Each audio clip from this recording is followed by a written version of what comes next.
Assalamualaikum warahmatullahi wabarakatuh. Sampurasun.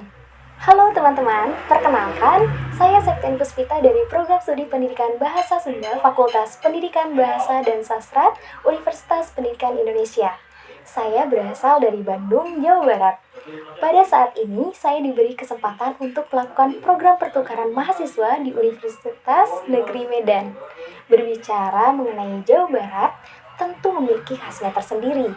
Jawa Barat penuh dengan berbagai macam budayanya, dari mulai seni, bahasa, kuliner, tempat bersejarah, alat musik, dan lain sebagainya.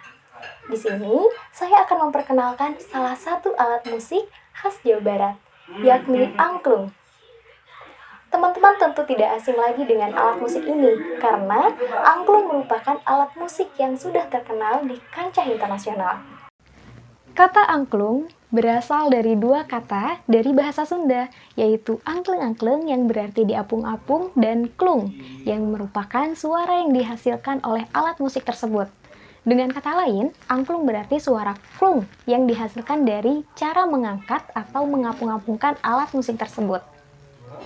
Angklung merupakan alat musik yang berasal dari Jawa Barat, terbuat dari beberapa pipa bambu dengan berbagai ukuran yang dilekatkan pada sebuah bingkai bambu. Cara memainkan alat musik angklung adalah satu tangan memegang bagian atas angklung dan tangan lain memegang bagian bawah dari sisi lain angklung, lalu menggoyangkannya. Hal ini menyebabkan pipa-pipa bambu yang menyusun angklung saling berbenturan, menghasilkan suatu bunyi tertentu. Setiap satu alat musik angklung hanya menghasilkan satu nada. Berbeda ukuran angklung yang digetarkan atau digoyangkan menghasilkan nada yang berbeda pula. Oleh karena itu, dibutuhkan beberapa pemain angklung untuk menghasilkan melodi yang indah untuk didengar. Seorang pemain angklung dapat memainkan 2 atau 3 buah alat musik angklung. Permainan angklung selalu ada di setiap acara perayaan panen sebagai persembahan untuk Nyi Sri Pohaci. Seiring berjalannya waktu, permainan angklung ini dijadikan sebagai arak-arakan setiap kali ada perayaan di tanah.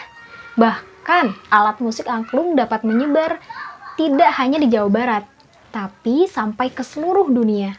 Pada abad ke-20, Thailand mengadopsi alat musik angklung sebagai misi kebudayaan antara Thailand dan Indonesia. Bahkan, angklung buncis Sukarejo dapat ditemui di The Evergreen State College, sebuah universitas di Amerika Serikat. Ujo Ngalagena, yang terkenal sebagai tokoh yang mengembangkan teknik angklung, ia mengajarkan cara memainkan angklung pada banyak orang. Beliau pun membangun saung angklung Ujo di Bandung, agar semakin banyak orang yang mengetahui sejarah angklung dan seluk-beluknya. Sekarang, saung angklung Ujo menjadi salah satu tempat wisata di Bandung, di mana setiap pengunjungnya itu dapat melihat sendiri proses pembuatan sebuah angklung sampai aksi panggung yang dipentaskan setiap minggunya. Adapun jenis-jenis angklung, diantaranya 1. Angklung Kanekes. Angklung Kanekes ini berasal dari Baduy. Permainan angklung ini sering ditampilkan pada saat upacara menanam padi, karena ada ritual tertentu saat pembuatan angklung Kanekes ini. Maka yang dapat membuat angklung Kanekes hanyalah orang dari suku Baduy dalam saja. Yang kedua, angklung Dogdog Lojor. Angklung ini diberi nama Dogdog Lojor karena merupakan salah satu alat musik yang dimainkan dalam kesenian Dogdog Lojor. Dogdog Lojor sendiri merupakan sebuah kesenian yang dilakukan masyarakat Banten Kidul untuk menghormati padi. Yang ketiga adalah angklung Gubrak. Angklung Gubrak berasal dari Bogor, dimainkan untuk mengiringi acara panen padi. Menurut sejarah angklung, angklung ini termasuk angklung yang sudah tua. Yang keempat, angklung Badeng. Angklung ini berasal dari daerah Garut. Dulu biasa digunakan untuk mengiringi dakwah Islam. Yang kelima ada angklung buncis. Angklung buncis biasa digunakan untuk kesenian hiburan, berkembang di daerah Baros, Kabupaten Bandung. Yang keenam ada angklung toel. Angklung ini diciptakan oleh Yayan Ujo. Angklung ini biasa dimainkan oleh satu pemain saja. Angklung sudah terkenal di mata dunia.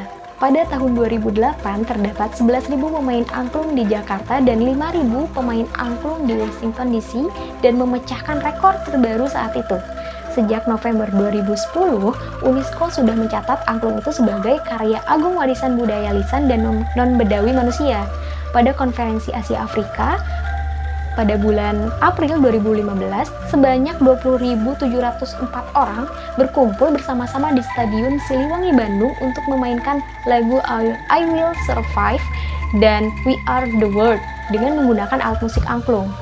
4.117 diantaranya adalah anak berkebutuhan khusus. Sejarah angklung ini sudah berubah dari yang tadinya hanya diperdengarkan di daerah Sunda. Sekarang seluruh dunia sudah mengenal musik angklung. Itulah dia perkenalan sekilas mengenai alat musik angklung. Semoga video ini bermanfaat untuk teman-teman. Sekian, mohon maaf apabila banyak kesalahan. Wassalamualaikum warahmatullahi wabarakatuh.